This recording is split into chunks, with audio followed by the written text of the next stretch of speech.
What luck! What a miracle! One moment I was rushing into the fetid tonsils of that horrible monster. The next, I was plummeting downwards to the jungle floor beyond its reach. I prayed I would land on something soft. Perhaps your head. But nothing could have prepared me for what was about to unfold. An epic saga of pride, power, and revolution. A struggle for freedom the likes of which our world has never seen. And it happened like this.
Who were those strange, gentle monsters who towered above me?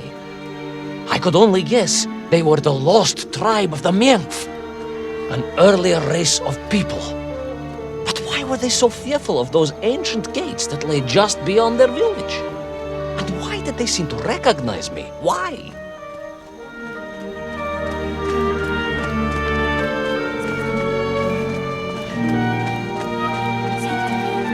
Yes, I'm also wondering why. No, a как же, General? Who was I to question such things? Trapped as I was deep underground. I was more curious, I must admit, about the location of little Orpheus.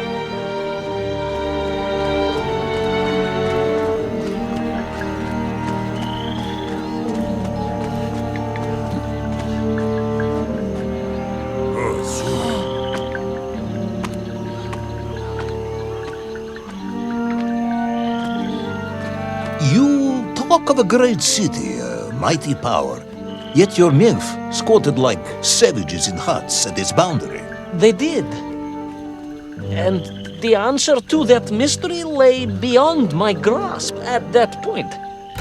Because it was a wonder, it truly was.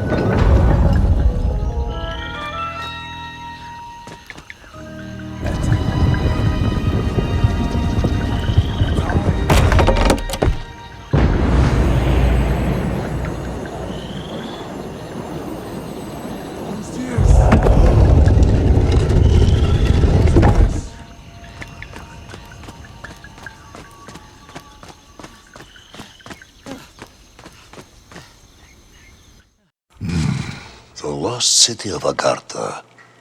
I hope I may one day see it myself. Oh, General, if only you could. Unfortunately, as I shall explain, should you seek Agartha now, you wouldn't find it. It has been utterly destroyed.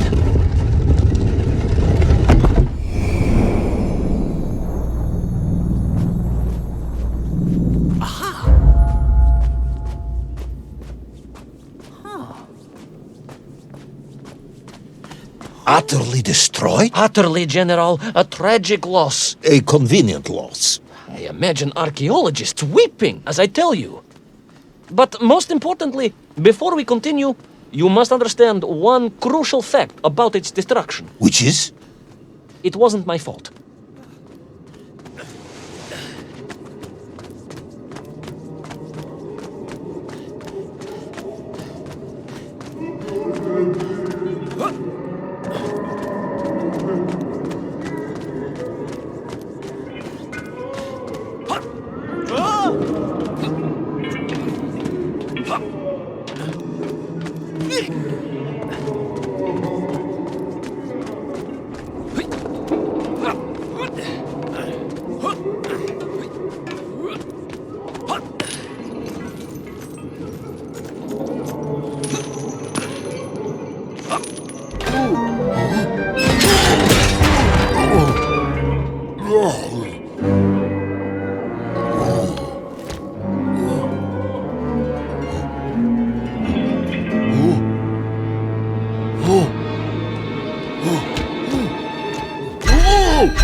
Those poor, unfortunate Menk, trapped and kidnapped and dragged away, only to return as vicious foot soldiers to some unknown tyrant. And yet, there was something familiar about the shtukovina they were forced to wear on their heads, which I was sure were being used to control and enslave them. And what was that? General, it curiously resembled the radio sets I used to tinker with as a child. Radio sets. It was very curious. It was very curious. It was extremely curious.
An ancient technological metropolis, powered by a glowing resin, carved from the very earth? A glowing resin carved from the very earth.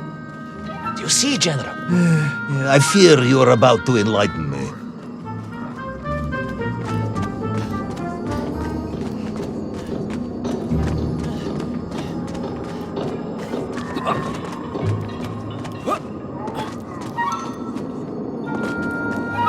Little Orpheus must have been drained by the impact, but whoever had stolen it and brought it here was no doubt planning to use the Agarthan resin to charge up the atomic bomb, restoring the device to its full potential. What sort of man would come up with such a monstrously reckless scheme? Perhaps the type of man who has such limited understanding of atomic energy that he thinks an ancient metropolis can be powered by shiny marbles.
I am curious, Ivan Ivanovich.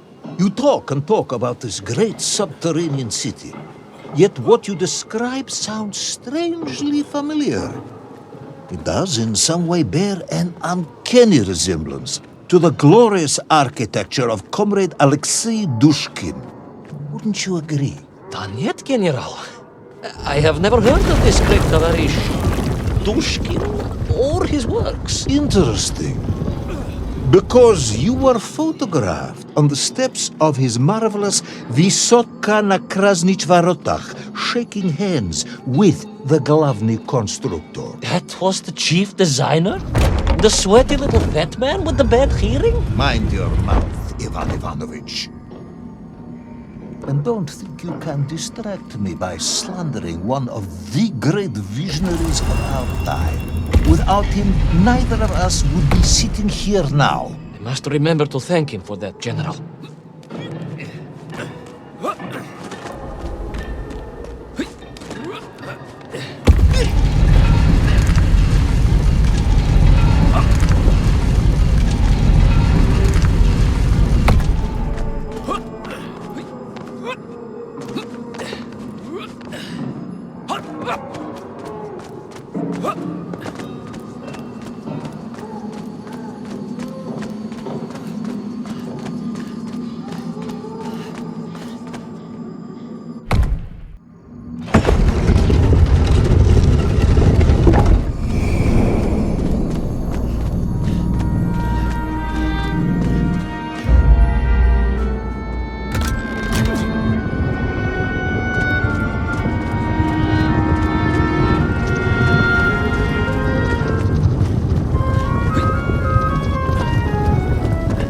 Those enslaved Menk were trying to stop me. I was sure of that now. I find myself sympathizing with them, I must admit. No, General, then I have failed to win you over. Uh-huh. A point of agreement at last.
Ask again, General.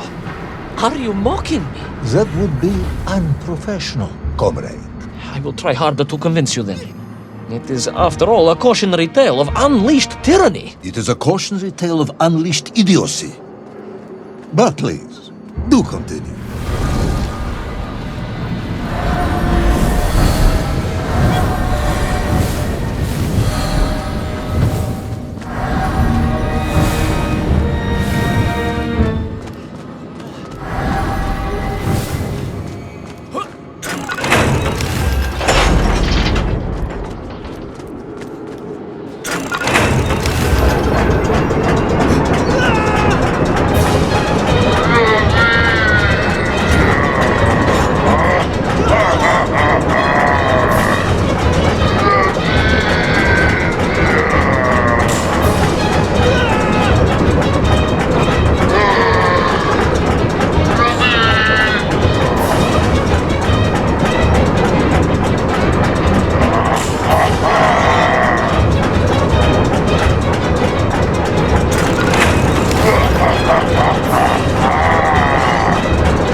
I stepped from the cable car onto a plateau at the center of the city, where a palace, a vast acropolis, stood.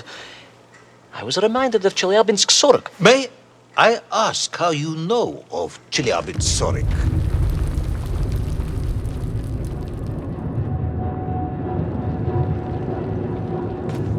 My Aunt Masha was a traveling tinker who married a beef investigator from Zlatoust. She told me of a secret but wonderful city in the west, an edifice of sheer power, humbly serving the will and needs of the people. Yes, unfortunately, that story didn't end so well. No, that's what Auntie Marcia told me. And perhaps that is why I was also reminded of it. Because the moment I touched the floor in that place, I could tell something was very, very wrong.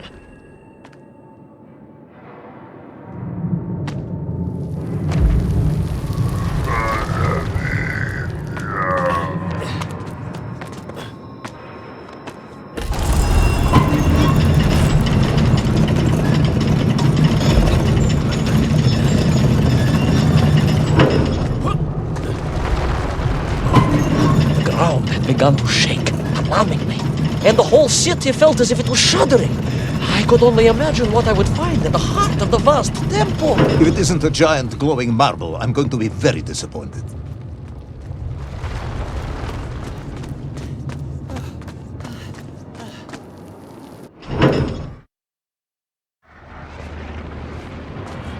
A huge resin sphere that overshadowed all of the others. I caught glimpses through the twisted architecture. And it was then I saw him. Him? The thief, the enslaver, the tyrant, sucking the power from this wondrous city as he drained the very lifeblood of the ancient civilization and drew it into the atomic embrace of little Orpheus. With a song in my heart, I raced onwards to stop him.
Drained of its power, the magical heart of the city cracked, and it sent shockwaves through the world around me. A true monster general, willing to bring down the mountain itself upon Agartha and bury it forever in his ruthless scheme. I could not save that wondrous place, General, to my shame and regret. But I resolved myself to avenge the Menk, to recapture little Orpheus, and to bring that tyrant to justice.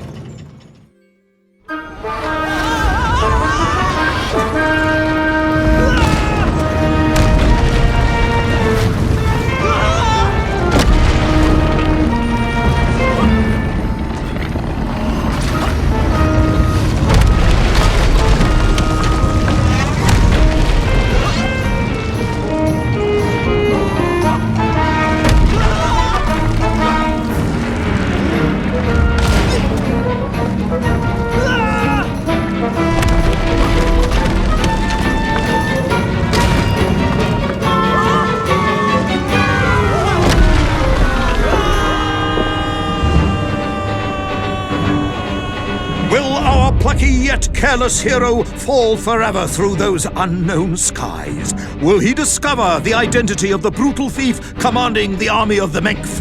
What chance does he have of ever returning to his beloved homeland? How long can the general's patience last? All of these questions and more will definitely be answered in the next exciting episode of Little Orpheus!